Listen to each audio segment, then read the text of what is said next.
하루의 시작을 하나님께 드립니다. 하나님께서 오늘 우리에게 주신 말씀은 마태복음 10장 32절, 33절 말씀입니다. 누구든지 사람 앞에서 나를 시인하면 나도 하늘에 계신 내 아버지 앞에서 그를 시인할 것이요. 누구든지 사람 앞에서 나를 부인하면 나도 하늘에 계신 내 아버지 앞에서 그를 부인하리라. 나를 시인하면 나도 그를 시인하리라 라는 말씀의 제목을 함께 말씀 나누도록 하겠습니다. 우리가 믿음의 사람들은 하나님 앞에서 인정받아야 됩니다.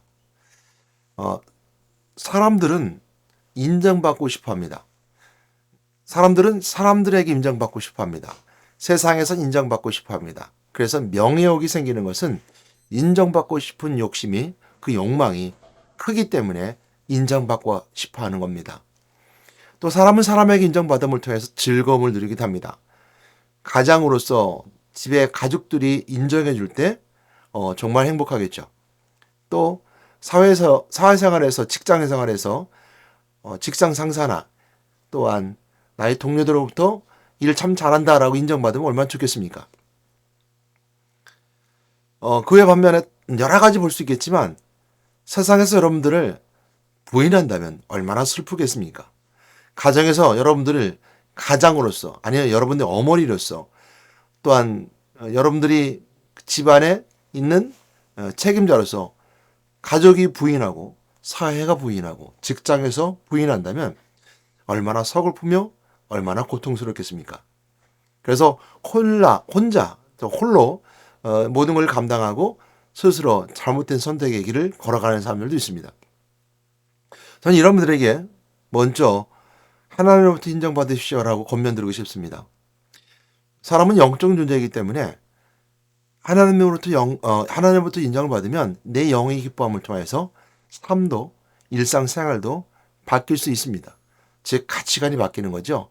사람이 인정하지 않는다 하더라도 하나님으로부터 인정받음을 통해서 즐거움을 누릴 수 있는 겁니다. 우리가 영적인 삶, 영성을 살아가는 자들의 모습입니다.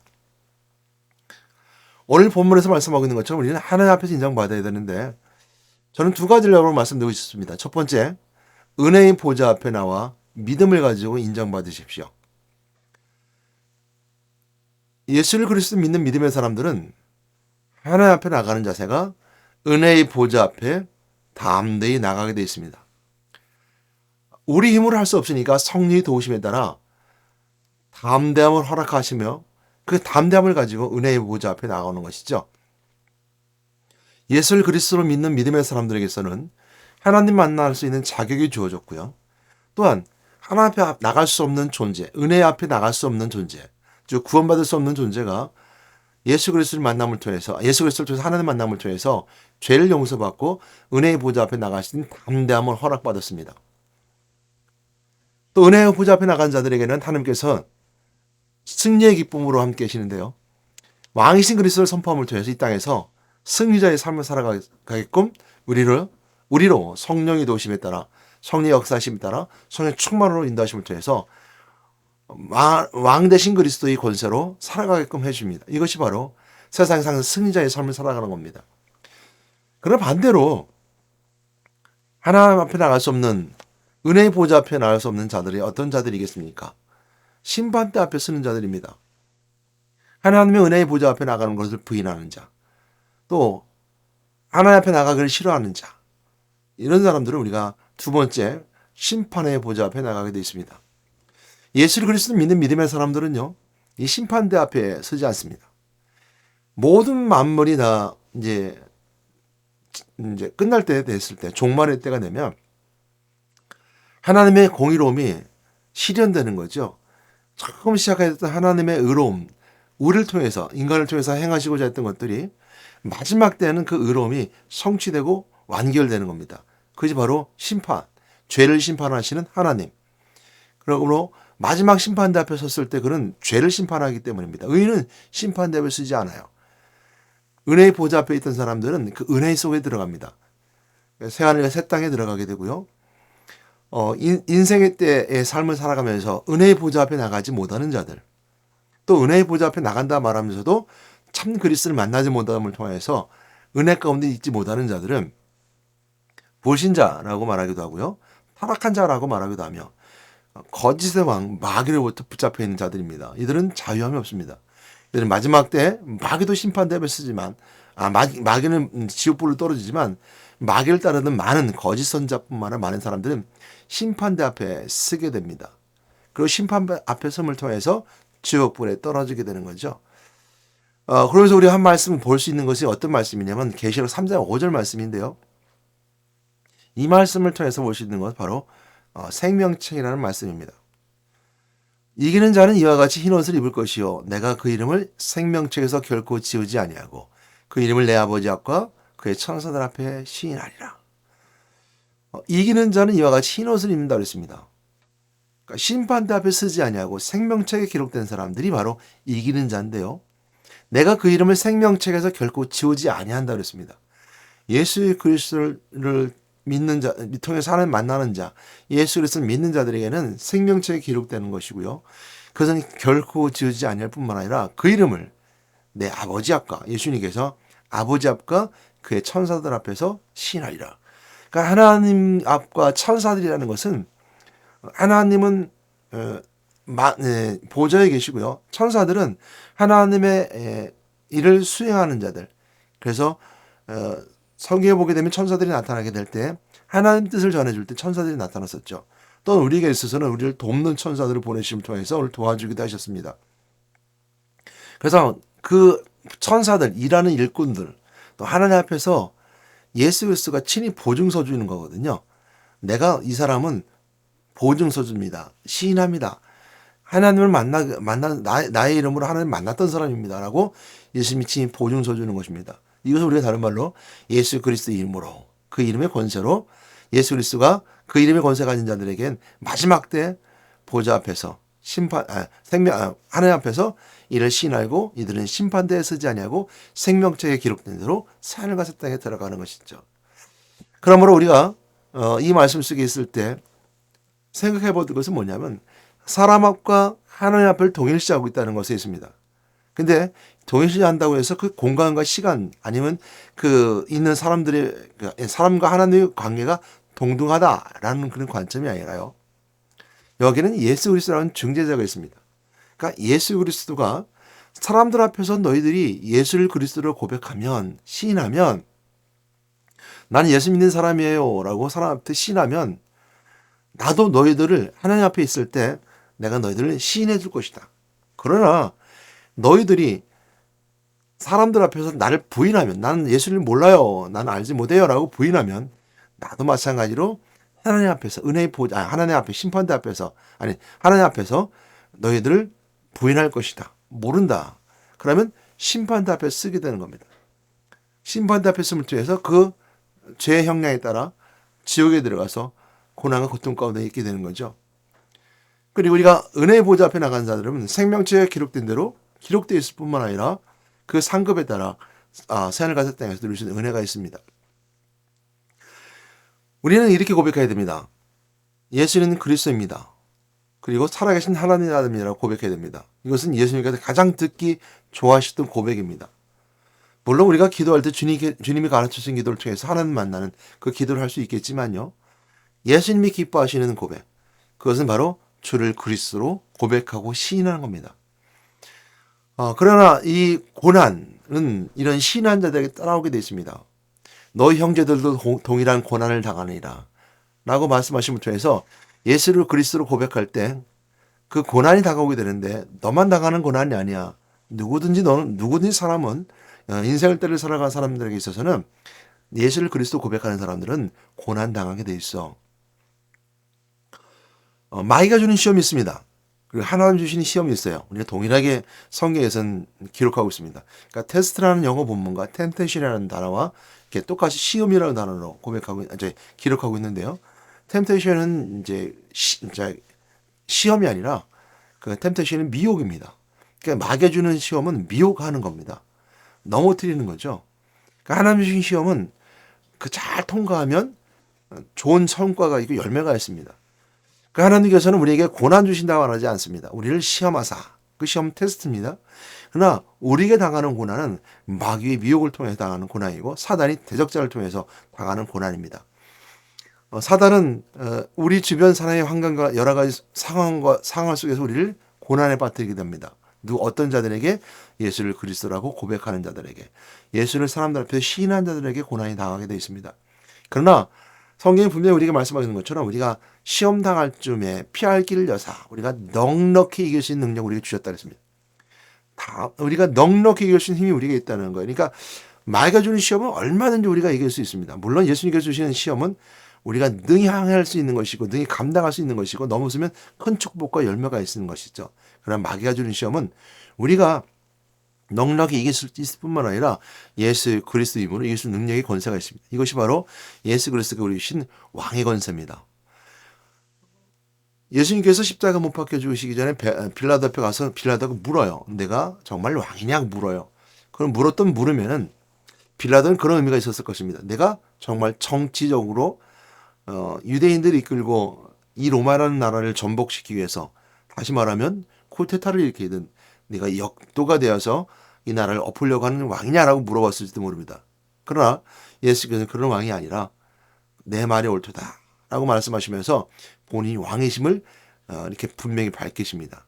그 왕이라는 것은 우리가 생각하는 정치적 왕이 아니라 또 시대적 왕정국가의 왕이 아니라 만왕의 왕, 모든 만물을 창조하신 창조주이며 인생의 때를 살아가는 우리들에게 있어서 죽음의 권세를 깨뜨리고 인생의 때 왕노릇하는 마귀 권세를 깨뜨리고 참된 자유하심을 우리 주셨던 그 깨뜨릴 수 있는 왕, 창조주 하나님이신 그리스도를 우리에게 분명히 은혜 가운데 주심을 통해서 왕의 권세를 잡은 자들에게 세상 이기게 하셨습니다.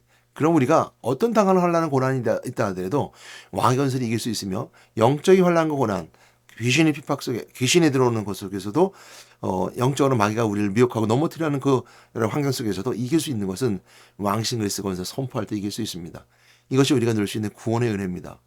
우리가 그에 앞서서 먼저 하나님 만나는 은혜 시간을 계속 가져야 됩니다. 그리고 내가 항상 인생을 따라 살아가면서 죄 가운데 있는 죄를 항상 용서받아야 되는 것이죠. 중보자 되신 그리스도를 항상 생각해야 됩니다. 그러므로 우리가 생각해 볼 것은 뭐냐면 예수 그리스도를 부인하는 자들에게 있어서 그 감당하지 못할 어려움과 고난, 인생의 때 잠깐 고난을 당할지 모르지만 이 잠깐 당하는 고난이 아니라 인생의 때 행복을 누리고 바란다면 영생의 때 더 큰 어려움이 있고 고난과 고통이 있을 수 있습니다. 지옥불에 들어가는 고통이 있을 수 있는 것이죠. 예수님께서 이렇게 말씀하고 있습니다. 누가복음 9장 26절 말씀, 또 마가복음도 이렇게 또 동일한 말씀인데요. 이렇게 말씀하고 있거든요. 누구든지 나와 내 말을 부끄러워하면 인자도 자기와 아버지와 거룩한 천사들의 영광을 올 때 그 사람을 부끄러워하리라. 그러니까 예수 그리스도 믿는 것 때문에 부끄러워한다는 거, 부인하는 걸 통해서 부끄러워하는 거죠. 이것은 누구에게 말하는 겁니까? 누구든지 나와 내 말을 부끄러워하면, 말씀이 부끄러워한다는 거. 이건 뭐 불신자들이 주신 말씀이 있을지 모르겠지만 말씀을 부끄러워한다는 것은 예수 그리스도를 믿고 믿음의 삶을 살아가는 사람들에 있어서 그 예수 그리스도의 말씀이 내 속에 들어와 요동치던 나를 감동시키고 감동하는 역사가 있음에도 불구하고 내가 그 말이 부끄러운 거예요. 이게 이해가 될지 모르겠지만요. 이렇게 얘기해 볼 수 있습니다. 쉬운 예로 이제 식사 시간에 기도하는 거. 학생들이나 직장생활하는 직장인들이나 또한 여러 가지 사람의 관계성을 좋아하는 사람들이 이제 식사하기에 앞서서 이제 기도를 하죠. 물론 이제 뭐 요즘 뭐죠? 이렇게 사진을 찍어서 좋은 음식에서 남기는 그 사진 찍는 것처럼 그 의례적으로 사진 찍어서 이제 식사 전에 행동하는 모습이 있을 거 아니에요? 그것은 즐겁고 좋아하면서도 식사 전에 하나님 앞에 만남을 가지고 주신 것에 감사해서 기도하는 것을 부끄러워한다면, 물론 거기는 본인의 삶이 믿음의 삶이 아니었기 때문에 그렇게 살아가는 것이 좀 가식적으로 보이고 부끄러울 수 있을지 모릅니다. 그러나 저는 여러분들 건면들고 싶어요. 그럴 수 있어요. 여러분들이 이제 처음 신앙생활을 하면서 아직도 세상의 삶들을 벗어나지 못하고 때를 묻고 있다 그런다면 다 그러면 안 됩니다. 왜냐하면 예수 그리스도 믿는 믿음의 사람들은 때를 완전히 벗어야 되는 것이고 벗겨주시는 거죠. 세상 가운데 있으면 안 되는 거거든요. 세상의 문화 속에 있으면 안 되는 것이거든요. 성령이 임하게 됐다면 강력하게 거부하게 돼 있고 또 못하게 돼 있습니다. 그런 이제 사람은 이제 그 뭐죠? 이 중독에서 빠져나가기 힘듭니다. 그 영적인 삶이 마음과 생각을 결단시키고 몸을 이렇게 결단하게 하지만 중독된 담배라든지 술 같은 거는 쉽지 않죠. 그 예수 믿는 이유 때문에 자꾸 넘어져요. 그러니까 넘어지니까 자꾸 이제 그런 삶을 살아가니까 어 물론 이제 뭐 담배를 피우고 술 먹을 때는 밥을 기도를 하지 말라는 것이 아니라 기도하라는 것이 아니라요. 그래도 삶 속에서 이렇게 식사를 할 때는 본인이 기도할 때 난 참 부끄러운데 나 아직 이렇게 삶을 못하니까라고 한다면 권면드리고 싶은 건 그래요. 영적인 삶이 여러분 삶을 넘어서야 됩니다. 바뀌어야 되는 거예요. 지금 당장 바뀌지 않는다 하더라도 영성의 삶을 거룩한 삶으로 자꾸 바꿔야 되는 시작이 돼야 되는 거예요. 그러니까 기도가 여러분들의 삶으로 바뀌어져야 됩니다. 우스갯소리 그런 얘기 그런 그 메시지를 들은 적이 있어요. 그러니까 책에 그것이 있는데 누가 이렇게 물었답니다. 목사님, 어, 그 뭐죠? 어, 이렇게 이제 사람들에게 막 이렇게 밥을 먹으면서 아니면 일을 하면서 아니, 기도할 때 이렇게 과자를 먹든 밥을 먹든 하면 안 되겠죠? 이렇게 물었어요. 그러니까 당연히 하면 안 되지. 기도할 때는 기도만 해야지. 다른 걸 하면 안 돼요. 물으니까 친구들한테 가서 그랬답니다. 기도할 때는 아무것도 하지 말래. 이런 뭐 과자도 먹지 말고 이런 밥도 먹지 말고 그런 생각도 가지지 말래. 라고 하니까 그 친구가 이렇게 권면했답니다. 네가 얘기를 잘못했다. 무슨 얘기냐면 목사님한테 가서 다시 물어봐라. 과자를 먹거나 이게 뭐 일을 할 때 이럴 때도 기도를 해도 되나요? 이렇게 물어보라요. 그러니까 목사님과 물었답니다. 일단 일을 할 때 과자 같은 걸 먹을 때 음식을 먹을 때 기도해도 되나요? 그럼 기도는 언제든지 어느 곳에 할 수 있는 것이야라고 이렇게 대답해 줬답니다. 이것은 관점이거든요. 내가 영성의 관점을 바라봄을 통해서 삶의 육체의 삶을 바뀌어야 되는 거예요. 그래서 그것을 부끄러워하지 말라는 거죠. 내가 삶이 조금 부족해서 사람들과 관계에 있어서 사람들 앞에 내가 기도하는 것이 내가 아주 부족한데 기도하기 힘들어 이렇게 생각하는 것이 아니라 내가 지금 오늘 기도를 시작함을 통해서 내가 술을 먹는 거나 담배 피우는 것도 빨리 끊어져야지 하고 하는 삶으로 관점이 바뀌라는 겁니다. 이래야지만이 우리가 삶이 바뀔 수 있는 거예요. 부끄러움은 바뀌지 않습니다. 하나님 말씀은 예수님의 말씀을 내가 마음속에 부끄러움은 바뀌지 않아요. 뭐 이게 이해가 되려나 모르겠습니다. 이렇게 예를 들었지만 그렇게 좀 전에 말씀드린 예가 여러분 많은 도움이 되었으면 좋겠습니다. 그래서 이 말씀처럼 누구든지 나와 내만 부끄러우면 인자도 자기와 아버지 거룩한 천사를 영광에 올 때 그 사람을 부끄러워하리라 했습니다. 말씀 한 구절 더 볼 수 있는 것은요. 디모데후서 2장 12절 말씀인데요. 참으면 또한 함께 왕노릇할 것이요 우리가 주를 부인하면 주도 우리를 부인할 것이다. 이 말씀 통해서 디모데후서 2장 12절 말씀은 우리가 사도 바울이 디모데에게 목회 서신을 보낸 서신이잖아요. 그걸 통해 알 수 있는 것은 목회 사역에 있었을 때는 마찬가지죠. 우리가 은혜 가운데 은혜의 보좌 앞에 나온 자들은 왕노릇하는 자들이거든요. 그래서 이 은혜로 그러니까 왕노릇할 것이야. 참고 있는 왕노릇할 것이지만 우리가 죄를 부인하면 그러면 주도 우리를 부인할 것이다. 이것은 우리가 왕노릇하는 현장도 마찬가지라는 겁니다. 우리가 예수를 모른다라고 한다면 예수님께서 현장에서 여러분들을 모른다 할 겁니다. 그러면서 우리가 기적을 받는다는 것은 잘못된 생각이죠. 그건 우리가 이기적인 생각입니다. 하나님 앞에 잘 되게 해주세요. 우리 가정 잘 되게 해주세요. 축복받게 해주세요. 이제 오늘 수능 시험이거든요. 수능 시험에 아이들이 시험 잘 보게 해주세요. 라고 이제 간구가 간청하죠. 그러면서도 불구하고 은혜의 보좌 앞에 나지 않는다면 오늘 왕노릇 한다는 의미가 바로 그런 의미가 있거든요. 참으면 또한 함께 왕노릇 한다는 것. 왕 대신 그리스도와 함께 임마누엘 주심을 통해서 우리가 왕노릇하는 것인데요. 그 은혜 보좌 앞에 나와서 하나님의 사역을 감당하고 있을 때 그것을 왕노릇하시지만 이렇게 부인하면 그런 일들이 일어날 수 없습니다. 그 은혜 보좌 앞에 나옴을 통해서 바뀌어야지만이 세상에 부인하는 삶이 아니라 세상에 하나님을 시인하고 창조주 하나님을 시인하고 또 우리를 구원하신 그리스도를 시인하면서 인정하면서 우리가 인생의 삶을 살아가면 영생의 때뿐만 아니라 인생의 때의 삶 속에도 하나님께서 여러분들을 인정하시고 하나님 놀라운 은혜 가운데 여러분들을 그 왕노타는 현장으로 우리를 인도해 주실 것입니다. 오늘 영적 문제 있는 자들에게도 더욱더 권면합니다. 승리하십시오. 왕이신 그리스도의 권세를 누릴 수 있는 방법은 끊임없이 은혜의 보좌 앞에 나와서 예수가 그리스도를 고백하고 하나님 만나며 인정받는 자리입니다. 내가 하나님 앞에 믿음을 가지고 나온다면 하나님 우리를 인정해 주실 것이고 예수님을 통해서 우리를 잘했다라고 칭찬해 주실 것입니다. 인정받고 칭찬받는 여러분 되시기 바랍니다. 하나님 앞에 은혜의 보좌 앞에 나와서 인정받고 칭찬받는 여러분 되시기를 주님의 이름으로 권면하며 축복합니다. 함께 기도하겠습니다. 사랑의 하나님 감사합니다. 오늘 말씀을 통해서 할 수 있는 것처럼 우리가 사람 앞에서 예수를 그리스도라고 시인하면 예수님께서도 마찬가지로 하나님 앞에서 또 하나님의 천사들 앞에서도 내가 너를 시인할 것이라는 말씀을 기억하게 도와주시옵소서. 그러나 또 마찬가지로 사람들 앞에 내가 나를 부인하면 예수님을 부인하면 하나님 앞에서 내가 너를 부인하리라 라는 말씀이 있었고 또 마찬가지로 인생에 대해서 삶을 사는 우리에게서도 우리가 모든 삶 속에서 예수를 그리스도로 부인하면 예수 그리스도 시인하면 우리 삶 속에서도 그 인정하는 걸 통해서 하나님 주신 기적과 표적을 통해서 귀신은 떠나가고 병든은 나아지는 무슨 독을 마실 때도 해를 받지 아니하며 또한 무엇을 구하든 응답하는 시간표에 있는 그 인정하시는 그리스도의 축복이 있을 것인데 누구든지 사람들 앞에 예수 그리스도를 부인하면 우리가 부인하고서도 그 기적을 바라고 그 표적을 바란다면 우리가 너무 이기적이요 잘못된 생각을 깨닫고 다시 한번 그리스도를 부인하는 것이 아니라 그리스도를 신하고 축복받는 자를 되게 도와주시며 그리스도를 부인하면 하나님 앞에서 우리를 부인함을 통해서 지옥 백성이 된다는 걸 꼭 깨닫고 회개하고 돌이킬 수 있는 그리고 항상 하나님을 시인할 수 있는 저희들에게 인도하시고 축복하여 주시옵소서. 우리 예수 이름으로 기도드렸습니다. 아멘.